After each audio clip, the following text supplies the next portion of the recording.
የምንማማርበት የትምህርታችን ርዕስ የሚሆነው እንደገና አያችኋለሁ የሚል ይሆናል። በመጽሐፍ ቅዱሳችን ላይ ተመዝግቦ የምናገኘው በዮሐንስ ወንጌል በምዕራፍ 16 ቁጥር 22 ላይ አሁን ያለንበት ዘመን ዘመነ ትንሣኤ እየተባለ ይጠራል። ጌታችን መድኃኒታችን ኢየሱስ ክርስቶስ የተናገረው ቃል ከመሞቱ በፊት ለደቀ መዛሙርቱ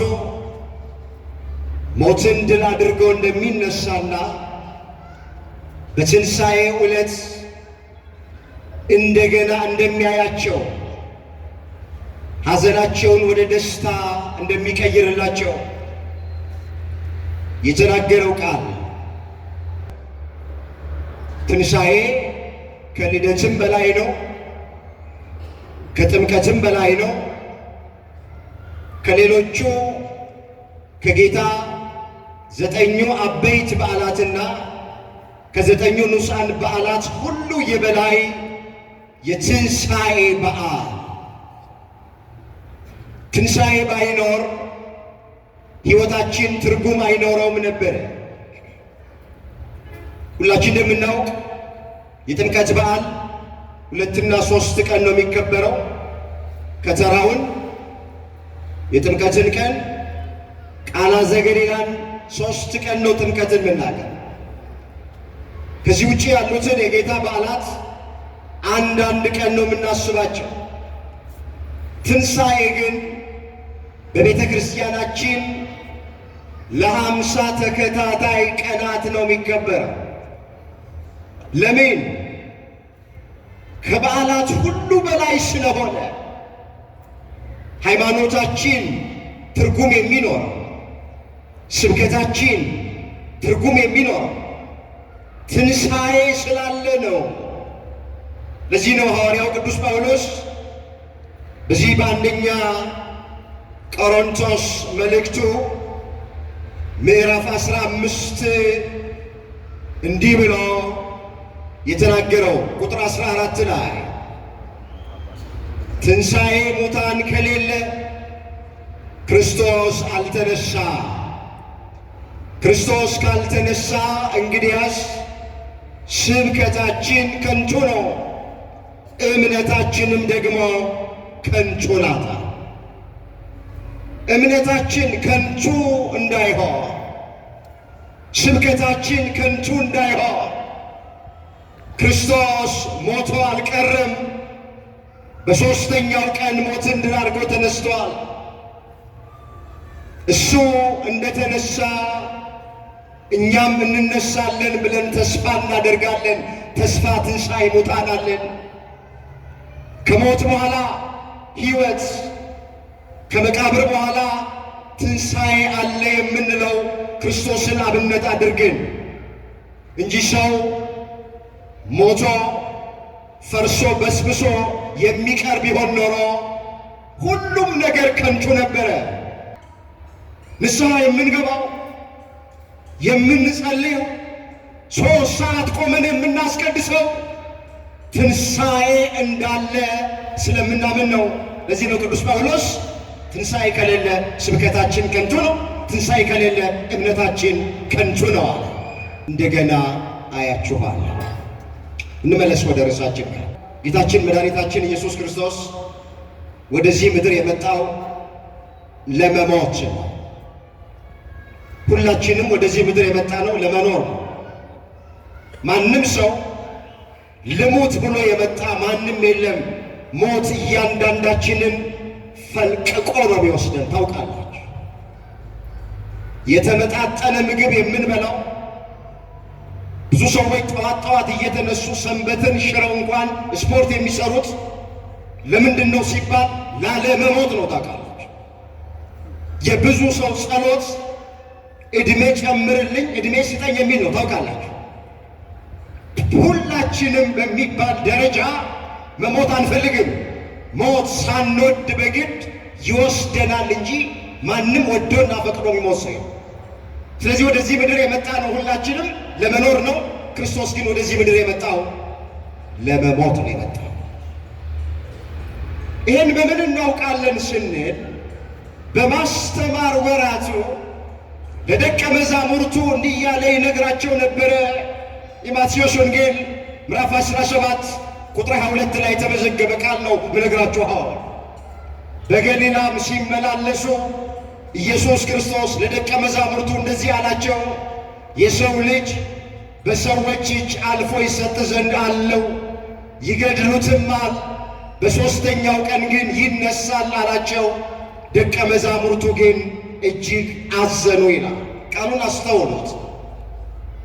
በገሊላም ሲመላለሱ ኢየሱስ ክርስቶስ ለደቀ መዛሙርቱ እንዲህ አላቸው፣ የሰው ልጅ አለ። የሰው ልጅ የሚለው ራሱን ነው። ሰው ከሆነች ከድንግል ማርያም ከሥጋዋ ሥጋ ከነፍሷ ነፍስ ነስቶ በአጭር ቁመት በጠባብ ደረት ተወስኖ በቤተልሔም ዋሻ በከብቶች ግርግም ውስጥ ተወልዷልና በአንዳንድ ስፍራ ላይ ኢየሱስ ክርስቶስ የሰው ልጅ እየተባለ ይጠራል። የሰው ልጅ በሰዎች እጅ አልፎ ይሰጥ ዘንድ አለው አላቸው። ይገድሉትማል አለ። ይገድሉኛል ሲል ነው። ነገር ግን በሦስተኛው ቀን ይነሳል አለ። በሦስተኛው ቀን እነሳለሁ ሲላቸው፣ ስለዚህ እንደሚሞት በመስቀል እንደሚሰቀል መከራ እንደሚቀበል ለደቀ መዛሙርቱ በመዋዕለ ሥጋዌው በማስተማር ወራቱ ይነግራቸው ነበረ። ክርስቶስ ወደዚህ ምድር የመጣው ሊሞት ነው። እሞታለሁ ብሎ የሞተልን፣ እሰቀላለሁ ብሎ የተሰቀለልን፣ እነሳለሁ ብሎ የተነሳልን የድንግል ልጅ አማኑኤል ነው። ክብር ምስጋና ለስሙ ይሁንልን። እሱ ነው። ታሪኩ ሰፊ ነው። ከ12ቱ ሐዋርያት መካከል አንዱ የሆነው ይሁዳ ጌታውን መምህሩን በመሻም በ30 ብር አሳልፎ ለአይሁድ ሰጠው። አባቶቻችን ምን ይላል? የሰው ጠላቱ የቤቱ ሰዎች ናቸው ይላል። መጽሐፍ ላይም ይሄ ተመዝግቧል። ጠላት ከሩቅ አይመጣም። በዚህ በማቴዎስ ወንጌል ምዕራፍ 12 ቁጥር 38 ላይ የሰው ጠላቱ የቤቱ ሰዎች ናቸው ይላል። እስኪ ቃሉን ከኔ ቀጥላችሁ ተናገሩ። የሰው ጠላቱ በሉ እስኪ የቤቱ ሰዎች ናቸው። አቤልን የገደለው ወንድሙ ቃየል ነው። ዮሴፍን የሸጡት የገዛ ወንድሞቹ ናቸው። ኢየሱስ ክርስቶስን ለመስቀል ሞት አሳልፎ የሰጠው ከዋለበት ይውል የነበረ ካደረበት ያድር የነበረ የእጁን ተአምራት በዓይኖቹ የተመለከተ የቃሉን ትምህርት በጆሮቹ ያደመጠ ይሁዳ ነው። የታጠበበትን እጅ የረገጠ የጎረሰበትን ጣት የነከሰ የበላበትን ወጨት የሰበረ ይሁዳ ነው። መጽሐፍ እንደዚህ ይላል፣ የሰላሜ ሰው ያልኩት የተማመንኩበት እንጀራዬን የበላ ተረከዙን አነሳብኝ ይላል። እዛ መዝሙር 40 ቁጥር 9 ላይ የተመዘገበ እግዚአብሔር ቃል ቃሉን አስተውሉት። የሰላሜ ሰው ያልኩት የተማመንኩበት እንጀራዬን የበላ ቃሉ እግሩን አነሳብኝ አለ። ዳዊት ለጊዜው ስለ ልጁ ስለ አቤሴሎም የተናገረው ቃል ነው። የሰላሜ ሰው ያልኩት የተማመንኩበት ልጄ አቤሴሎም እንጀራዬን የበላ ተረከዙን አነሳብኝ። አቤሴሎም በአንድ ዘመን በአባቱ በዳዊት ላይ ተነስቶ ከዋለበት አላሳድር ካደረበት አላሱል እያለ የገዛ አባቱን አቤሴሎም አሳዶታል። ቃሉ ለጊዜው የተነገረው ስለ አቤሴሎም ነው። የሰላሜ ሰው ያልኩት የተማመንኩበት እንጀራዬን የበላ ተረከዙን አነሳብኝ። ይህ ቃል ለፍጻሜው ስለ ይሁዳ የተነገረ ቃል ነው። የሰላሜ ሰው ያልኩት ይሁዳ እንጀራዬን የበላ እንጀራ ቃሉን የበላ እንጀራዬን የበላ እንጀራ ወደ ሙዳየ ምጽዋቱ ከሚገባው የበላ እንጀራዬን የበላ እንጀራ የሕይወት እንጀራ ቅዱስ ሥጋውን ክቡር ደሙን የበላ ስለ እነዚህ ሁሉ የተነገረ ቃል ነው። ተረከዙን አነሳብኝ። የምን ተረከዝ? የምክር ተረከዝ። አሳልፌ ብሰጣችሁ ምን ትሰጡኛላችሁ የሚል የምክር ተረከዝ። ታሪኩ ሰፊ ነው። ሁሉን ለመተረክ ጊዜ የለኝም። ሁላችሁ እንደምታውቁት ሲተረክልን እንደነበረው ይሁዳ ጸሐፍት ፈሪሳውያንን ሊቃነ ካህናትን አስከትሎ ሐሙስ ምሽት ወደ ጌቴሴማኒ መጣ። በዚህ ጊዜ ክርስቶስ በጌቴሴማኒ እየወደቀ እየተነሳ ላቡ እየፈሰሰ ወዙ እየተንጠፈጠፈ ይወድቃል፣ ይነሳል፣ ይሰግዳል፣ ይጸልያል። እንደ ነገ መስቀል አለበታ፣ እንደ ነገ መከራ አለበታ። ስለዚህ ይጸልያል፣ አዎ ይሰግዳል፣ ይወድቃል፣ ይነሳል። ምልክት ሰጣቸው። የምስመው እሱ ስለሆነ አጥብቃችሁ ያዙት አለ። መጣና እቅፍ አድርጎ ይሁዳ ክርስቶስን ሳመው። ጌታችንም ምንድን ነበር ያለው? ወዳጄ ሆይ ስለምን ነገር መጣህ አለ። የማቴዎስ ወንጌል ምዕራፍ 26 ቁጥር 48 ላይ የተመዘገበ ቃል። እስኪ አንድ ጥያቄ ልጠይቃችሁ። ይሁዳ ስለምን እንደመጣ ክርስቶስ ያውቃል አያውቅም? ንገሩኝ። ያውቃል አያውቅም? በደንብ ያውቃል። በእሱ ዘንድ ማይገለጥ የተከደነ የማይታይ የተሰወረ ነገር የለም።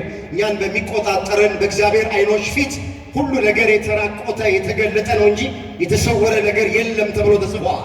እግዚአብሔርን የሚደበቅበት እግዚአብሔርን የሚሰወርበት አንዳች ነገር የለም። ዳዊት ምን ብሎ ነው የዘመረው? ከፊትህ ወዴት እሸሻለሁ? ወደ ሰማይ በወጣ አንተ በዛ አለ፣ ወደ ጥልቁ ወደ መቀመቃቱ በወርድ አንተ በዛ አለ። ጨለማ በአንተ ዘንድ አይጨልምም ብሏል። ወገኖቼ እግዚአብሔርን ማንም ሰው ሊደበቀው፣ እግዚአብሔርን ማንም ሰው ሊሰወረው አይችልም። የምናስበውን እግዚአብሔር ያውቃል። ከማሰባችንም በፊት እግዚአብሔር ያውቃል። እያንዳንዳችንን እግዚአብሔር ልቅም አድርጎ ያውቀናል። ያውቀናል። እኔ ፊታችሁን ነው ማየው፣ እግዚአብሔር ግን ምናችንን ነው ያው? ንገሩኝ፣ ምናችንን ነው ያው? እኔ እንደማያችሁ እግዚአብሔር አያችሁ። እግዚአብሔር ልባችንን ያያል። ይሁዳ እየተቀለሰለሰ እያቆላመጠ መምህር ሆይ ሰላም ላንተ ይሁን ይለዋል። ከኋላ እኮ ሰቃዮቹን፣ ገዳዮቹን፣ የሚቸነክሩትን፣ በጅራፍ የሚገርፉትን አይሁድን አስከትሎ እኮ ነው። በፊት ግን እያቆላመጠ ይናገራል። መምህር ሰላም ላንተ ይሁን ይለዋል። ዛሬ ዓለማችን የተሞሉት በእንደዚህ አይነት ሰዎች ናቸው፣ በአስመሳዮች።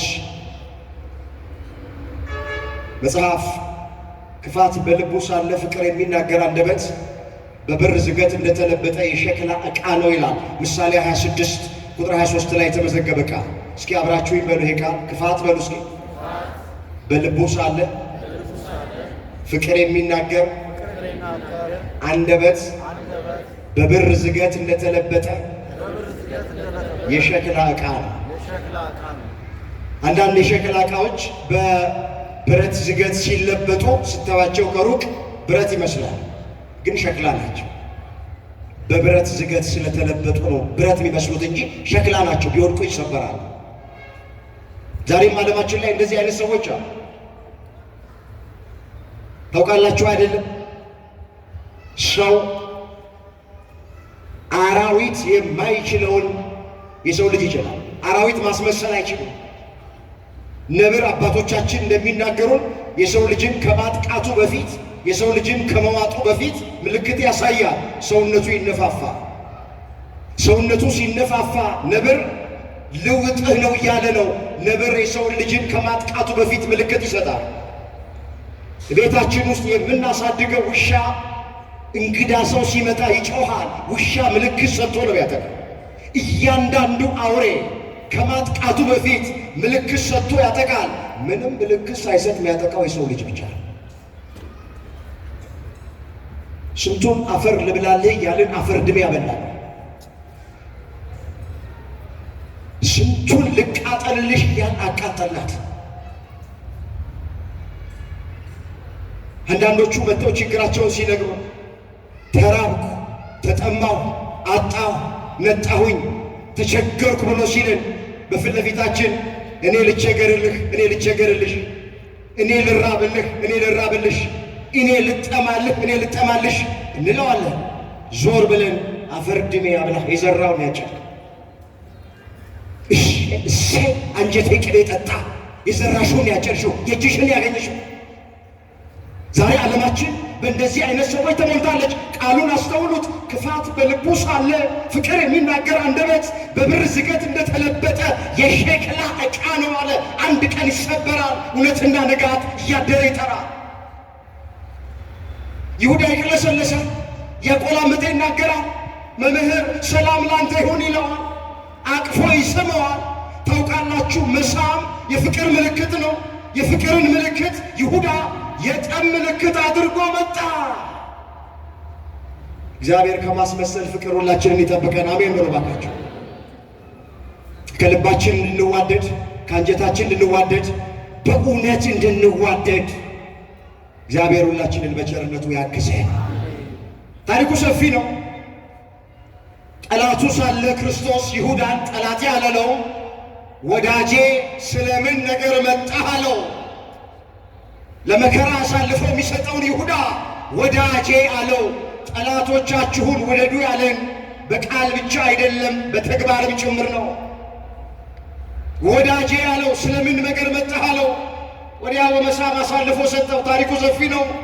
ክርስቶስን ከያዙት በኋላ 13ቱን ሕማማተ መስቀል አደረሱበት። ጎኑን በጦር ወጉት፣ እጆቹን በሚስማር ቸነከሩት።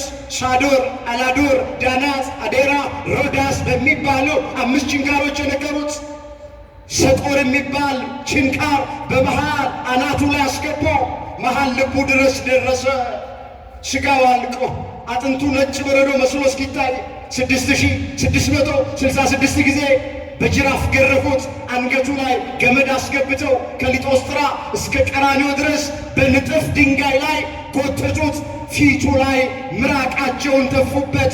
ዓይኑን በጨርቅ ሸፍነው ነቢይ ነኝ የእግዚአብሔር ልጅ ነኝ ትላለ፣ ትንቢት ተናገር፣ በጥፊ የመታ ነው ማን ነው ብለው አፌዙበት፣ ቀለዱበት በክርስቶስ ላይ። የትንሣኤን በዓል ሲያከብሩ ደስ ይላል። የፋሲካን በዓል ሲያከብሩ ደስ ይላል። 1-2 ቀን ከፋሲካ በዓል ወደ ኋላ ሂዱና ዕለተ ዓርብን አስበዋል። ክርስቶስ በመስቀል ላይ የተቀበለው መከራ፣ የተቀበለው ስቃይ፣ ለእኔና ለእናንተ የከፈለው ዋጋ ዓርብ ነው። በዓሉ ዓርብ ነው። ትንሣኤንማ ማንም ያከብረዋል። ያልጾመውም ያከብረዋል፣ ያልሰገደውም ያከብረዋል። የኢትዮጵያ ኦርቶዶክሳዊት ተዋሕዶ ቤተ ክርስቲያን በቀመረችው ቀመር በሰራችው ሥራ ተነስቶ በዓል ለማክበር የሚሰለፍማ ሞልቷል። ግን ዓርብን ማሰብ ጌታ መከራ የተቀበለበት ቀን፣ ለእኛ ዋጋ የከፈለበት ቀን፣ እኛን ተቸንክሮ ከችንካር ያለቀቀበት ቀን፣ እርቃኑን ሆኖ ጸጋውን ያለበሰበት ቀን፣ ተዋርዶ እኛን ያከበረበት ቀን፣ አንገቱን ዘንበል አድርጎ ቀና ብለን እንድንሄድ ያደረገበት ቀን፣ ወገኖቼ ደሃ ሆኖ በሱ ድህነት እኛን ባለጠጎች ያደረገበት ቀን። የትንሣኤን በዓል ከማክበር በፊት ይህን ማሰብ ያስፈልጋል። ያኔ እየወደቅን የተነሳ ነው፣ የጾም ነው፣ የተራብ ነው፣ የተጠማ ነው። ስለኛ የተራበውን፣ ስለኛ የተጠማውን፣ ስለኛ መከራ የተቀበለውን፣ ስለኛ የተሰቃየውን ክርስቶስን አስበን ነው። የበለጠውን ነገር አድርጎልን ያነሰውን ነገር አይነሳንም። ሥጋውን የቆረሰ ደሙን ያፈሰሰ ያን ሁሉ መከራ የተቀበለ በሚሻግት እንጀራ አይታማም። እሱን አምኖ ማንም ሰው ጦሙን አያድርም። የበለጠውን አድርጓላ። መለኪያ መተኪያ የሌለውን ውድ ዋጋ ከፍሎልናል። ቃላት ማይገልጠው፣ ቋንቋ ማይገልጠው ነፍሱን ሰጥቶናል። ምን አለ መጽሐፍ? በእርሱ የሚያምን ሁሉ የዘላለም ሕይወት እንዲኖረው እንጂ እንዳይጠፋ እግዚአብሔር አንድያ ልጁን እስኪሰጠን ድረስ ዓለሙን እንዲሁ ወዶታል አለ። የዮሐንስ ወንጌል ምዕራፍ 3 ቁጥር 16። ክርስቶስ የወደደን እንዲሁ ነው። ጽድቃችንን አይቶ አይደለም፣ ሃይማኖታችንን አይቶ አይደለም፣ በጎ ምግባር ተገኝቶብን አይደለም። እንዲሁ ወደደን። ገና ደካሞች ሳለን ወደደን። ገና ኃጢአተኞች ሳለን ወደደን። ጠላቶቹ ሳለን ወደደን። በገዛ ፈቃዱ ወደደን። በዘላለም ፍቅሩ ወደደን። ያለምንም ቅድመ ሁኔታ ወደደን። ሐዋርያው ቅዱስ ጳውሎስ ይህን ሲያመጣ ስለ ኃጢአተኞች ሞቷል። ፍቅሩን ልዩ የሚያደርገው ስለ ኃጢአተኞቹ ስለኛ ስለሞተ ነው። ዝቅ ብሎ ምን አለ? አስተውሉት ይህንን ኃይለ ቃል። ስለ ጻድቅ የሚሞት በጭንቅ ይገኛል፣ ስለ ቸር ሰው ግን ሊሞት እንኳን የሚደፍር ምናልባት ይገኝ ይሆናል። ነገር ግን ገና ኃጢአተኞች ሳለን ክርስቶስ ስለኛ ሞቷልና እግዚአብሔር ለኛ ያለውን የራሱን ፍቅር ያስረዳል። አያችሁ፣ ፍቅሩን ልዩ ያደረገው፣ ፍቅሩን ጥልቅ ያደረገው ጠላቶቹ ሳለን ስለወደደን ነው። ደካሞች ሳለን ስለወደደን ነው። እየጠላ ነው ስለወደድ ነው። እየሰቀል ነው እየገረፍ ነው ስለወደደን ፍቅሩን ልዩ ፍቅሩን ጥልቅ ያደርገዋል። ስለዚህ ሁላችሁ እመኑ፣ እግዚአብሔር ይወደናል። ዳዊትም ብሎ ነው የዘመረው፣ ወዶኛልና ጨርሱት፣ ወዶኛልና።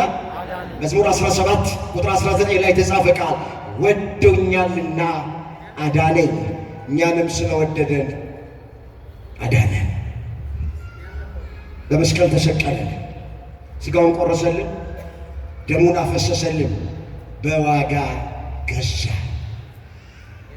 ይሄ ሁሉ እዚህ ያለ ሕዝብ እኮ በዋጋ የተገዛ ሕዝብ ነው። ዋጋው ብር አይደለም፣ ዋጋው ወርቅ አይደለም፣ ዋጋው ዕንቁ አይደለም፣ ዋጋው የከበረ ማዕድን አይደለም። ወገኖቼ ዋጋው የደም ዋጋ ነው የከፈለው እኛን ለመግዛት። ስለዚህ እኛ የራሳችን አይደለንም፣ በዋጋ ተገዝተናል። እኛ እግዚአብሔር ነው። መጽሐፍ በዋጋ ተገዝታችኋልና የራሳችሁ አይደላችሁም ተብሎ ተጽፏል። እዚህ አንደኛ ቆሮንቶስ ምዕራፍ 6 ቁጥር 19 ላይ ተመዘገበ እግዚአብሔር ቃል። ይሄ ሰውነታችን፣ ይሄ ቤተ መቅደስ የተባለ አካላችን ዋጋ የተከፈለበት ክርስቶስ ስለኛ ዋጋ ከፍሏል። ይሄ ቤተ መቅደስ ስለተባለ ሰውነታችን ዋጋ ከፍሏል። በዋጋ ተገዝታችኋልና የራሳችሁ አይደላችሁም ባካችሁ። ስለዚህ ይሄ መቅደስ፣ ይሄ ሰውነት ዋጋ የተከፈለበት ነው። በንጽህና ጠብቆት ሥጋውን ቆረሰለት፣ ደሙን አፈሰሰለት። ለቤተ መቅደስ ለተባለ ሰውነታችን መድኃኔ ዓለም ዋጋ ከፈለ።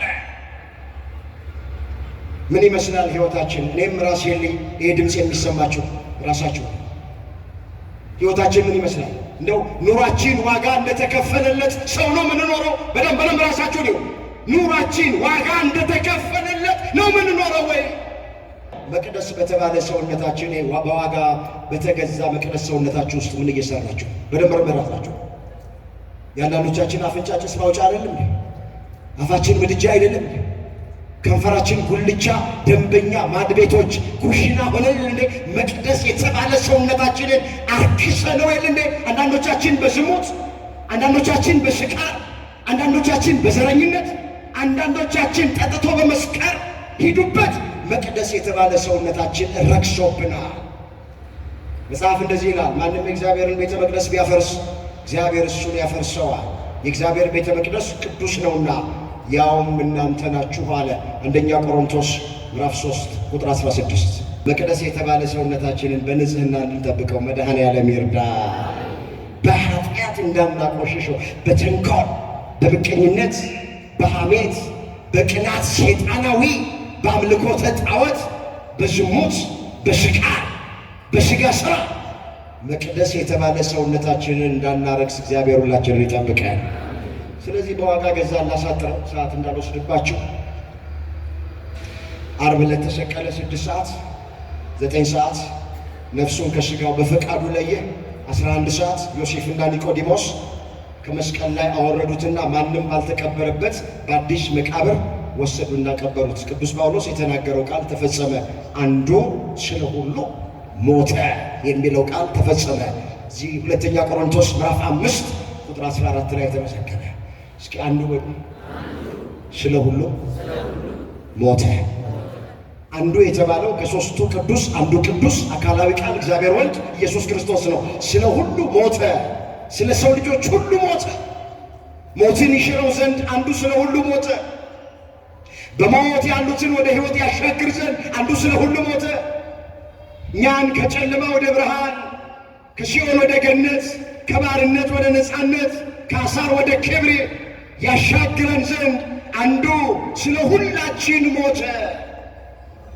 ወደ መቃብር ወረደ።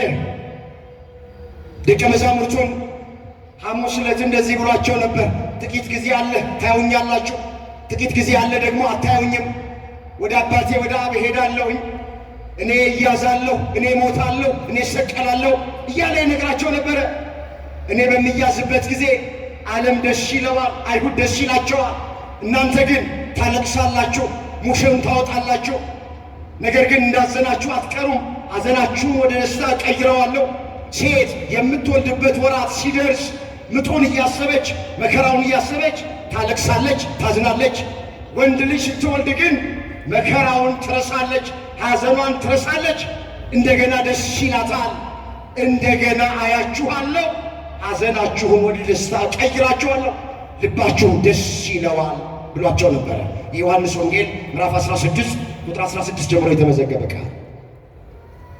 ወደ ርዕሳችን ጋር እንደገና አያችኋለሁ ብሎ ከመሞቱ በፊት ክርስቶስ ለደቀ መዛሙርቱ ቃል ገብቶላቸው ነበር። እንደገና ምን እላችኋለሁ? ቅዳሜ መቃብር ውስጥ ቆየ፣ ዓርብ ተሰቀለ። ቅዳሜ መቃብር ውስጥ ቆየ። ቅዳሜ ሌሊት ለእሁድ አጥቢያ ጌታችን መድኃኒታችን ኢየሱስ ክርስቶስ በፈቃዱ ስለ ኃጢአተኞች የሞተው ጌታ መግነዝ ፍቱልኝ፣ መቃብር ክፈቱልኝ ሳይል በስልጣኑ ሙስና መቃብርን መፍረስ መበስበስን አጥፍቶ ከሙታን መካከል በስልጣኑ ተነሳ። ክብር ምስጋና ለአምላካችን ለእግዚአብሔር ይሁን። እንደገና አያችኋለሁ ብሏቸው ነበረ። ደቀ መዛሙርቱ በተዘጋ ቤት ውስጥ በተዘጋ ደጃፍ ውስጥ አይሁድን ስለፈሩ ተሰብስበው ነበረ፣ ተቀምጠው ነበረ። እንደተነሳ ቃሉን እንዲህ ለመፈጸም ደቀ መዛሙርቱን እንደገና ለማየት ወደ ደቀ መዛሙርቱ መጣ። ሳይከፍት ገባ። በሩን ሳይከፍት መስኮቱን ሳይከፍት እንደተዘጋ ገባና ሰላም ለእናንተ ይሁን አለ። የተወጋ ጎኑን የተቸነከረ እጁን አሳያቸው። ደቀ መዛሙርቱም ጌታን ባዩት ጊዜ ደስ አላቸው ይላል። በአባቶቻችን ዓይን የክርስቶስን ትንሣኤ አይተናል። ደስ ይበላቸው፣ እንኳን ደስ አላቸው። ክርስቶስ እንደሞተ አልቀረም፣ ተነስቷል። እንደገና አያችኋለሁ ብሏቸው ነበረ። ለባህሪው ሐሰት የማይስማማው አምላክ ደቀ መዛሙርቱን እንደገና አያቸው። እነሱን ያያቸው አምላክ እኛንም በቸርነቱ ይየ እግረ መንገድ ደቀ መዛሙርቱ ተሰብስበው የነበሩባት የተዘጋች ደጅ የእመቤታችን የቅድስት ድንግል ማርያም ምሳሌ ናት ብለው ሊቃውንተ ቤተ ክርስቲያን አምጥተውታል። ወደ እመቤታችን ሊጸነስ ሲመጣ እንደገና ሲወለድ ማኅተመ ድንግልናዋን ሳይጥስ በድንግልና ተጸንሶ በድንግልና ነው የተወለደው። እመቤታችን ቅድመ ጸኒስ፣ ጊዜ ጸኒስ፣ ድኅረ ጸኒስ፣ ቅድመ ወሊድ፣ ጊዜ ወሊድ፣ ድኅረ ወሊድ። ከመጽነሷ በፊት ድንግል ናት እመቤታችን። በጸነሰች ጊዜ ድንግል ነች። ከጸነሰችም በኋላ ድንግል ነች። ከመውለዷ በፊት ድንግል ነች። በወለደች ጊዜም ድንግል ነች። ከወለደችም በኋላ ድንግል ነች። እናትም ናት፣ ድንግልም ናት። ደቀ መዛሙርቱ የነበሩባት የተዘጋች ደጅ የእመቤታችን የቅድስት ድንግል ማርያም ምሳሌ ናት። እንዴት? ወደዚህ ቤቱ ሲገባ ክርስቶስ በሩን ሳይከፍት መስኮቱን ሳይከፍት እንደተዘጋ ገባ ይላል። እስኪ አንድ ጥያቄ ልጠይቃቸው።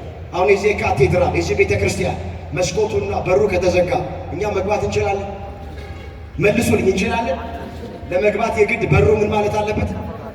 መከፈት። ክርስቶስ ግን በሩ እንደተዘጋ መስኮቱ እንደተዘጋ ገባና ሰላም ለእናንተ ይሁን አላቸው። ይችላል አይችልም? አቤት! ለዚህ ነው ጸሐፊው ምን አለ? ደጆቹ ተዘግተው ሳሉ ኢየሱስ ክርስቶስ መጣ፣ ለደቀ መዛሙርቱ ሰላም ለእናንተ ይሁን ብሎ ሰላም ሰጣቸው ይላል። በተዘጋ ነገር ውስጥ ገብቶ የጎደለንን መድኃኔዓለም ይሙላለን። ሰው በዘጋብን ነገር፣ ሰው በቆለፈብን ነገር እሱ በወጀብና በአውሎ ንፋስ ውስጥ መንገድ ስላለ ለእግዚአብሔር የሚሳነው ነገር ስለሌለ በተዘጉ ነገሮች ውስጥ መካከል ገብቶ የጎደለንን መሙላት ያጣነውን ነገር መስጠት ይችላል። እንደተዘጋ መጣ። የሚገርማችሁ ታሪኩ ሰፊ ነው። ክርስቶስ ሲነሳ ከሙታን ሲነሳ መቃብሩ እንደተዘጋ ነው የተነሳ። ድንጋዩ ሳይንከባለን ድንጋዩ በመቃብሩ ደጃፍ ላይ እንደተገጠመ እንደተዘጋ በዝግ መቃብር ተነሳ። በተዘጋ ቤት ውስጥ ገብቶ እንደገና ሰላም ሰጣቸው። ደቀ መዛሙርቱ ጌታን ባዩት ጊዜ ደስ አላቸው ይላል። እንግዲህ ሞት ይዞ አላስቀረውም የእኛን አምላክ፣ መቃብርም አላሸነፈውም። ሞቷል። ነገር ግን ሞቱ አልቀረም። በሦስተኛው ቀን ምን ብሏል? አቤት! ብዙ ሃይማኖት መስራቾች አሉ። በጣም ዝነኛና ታዋቂ የሆኑ ሰዎች አሉ። ሁሉም ሞተዋል። መቃብር ውስጥ አጥንታቸው ተልከስክሶ ስጋቸው በስብሶ ገና ትንሣኤን ይጠብቃል። አሁን መዘርዘር አያስፈልግም። የተለያየ ሃይማኖት መስራቾች ሞተዋል። ትንሣኤን እየጠበቁ ነው። ተልከስክሷል። ትል በልቷቸዋል። ኢየሱስ ክርስቶስ የክርስትና እምነት መስራች ኢየሱስ ክርስቶስ የእኛ ሃይማኖት መሪና ፈጻሚ ኢየሱስ ክርስቶስ ስለ ኃጢአተኞች በፈቃዱ ሞቷል። ግን ትል አፉን እንደከፈተ ሊበላው አፉን እንደከፈተ ሞትን ድል አድርጎ ክርስቶስ በሦስተኛው ቀን ተነስተዋል። ክብር ምስጋና ለስሙ ይሁን። ሃይማኖታችን እግዚአብሔር ልጅ እንደተናገረ አለ ወንጌላዊ ቅዱስ ማቴዎስ ተነስቷል አለ። እስኪ እንደተናገረ በሉ። እንደተናገረ ተነስቷል። ምን ብሏል? የማቴዎስ ወንጌል ምዕራፍ 28 ቁጥር 6 ላይ የተመዘገበ ቃል እነሳለሁ ብሎ እንደተናገረ በሦስተኛው ቀን ሞትን ድል አድርጎ ተነሳ። ሞት ይይዘው ዘንድ አልቻለም አለ። ብዙዎቹን ሞት ይዞ አስቀርቷቸዋል። ሞት አሸንፏቸዋል። አይሁድ ትንሣኤን ቀበርን፣ ሕይወትን ቀበርን ብለው ነበረ። በወታደርም መቃብሩን አስጠብቀው ነበረ። በታላቅ ድንጋይ መቃብሩን ዘግተውት ነበረ። እነዚህ ሁሉ ነገሮች የክርስቶስን ትንሣኤ መከልከል አልቻለው። ድንጋዩ የክርስቶስን ትንሣኤ ሊያስቀር አልቻለም። ወታደሮቹ መቃብሩን ቢጠብቁ አልቻሉም። ክርስቶስ ከእነዚህ ሁሉ ነገሮች በላይ ነው። ሞትን ድል አድርጎ ተነስተዋል።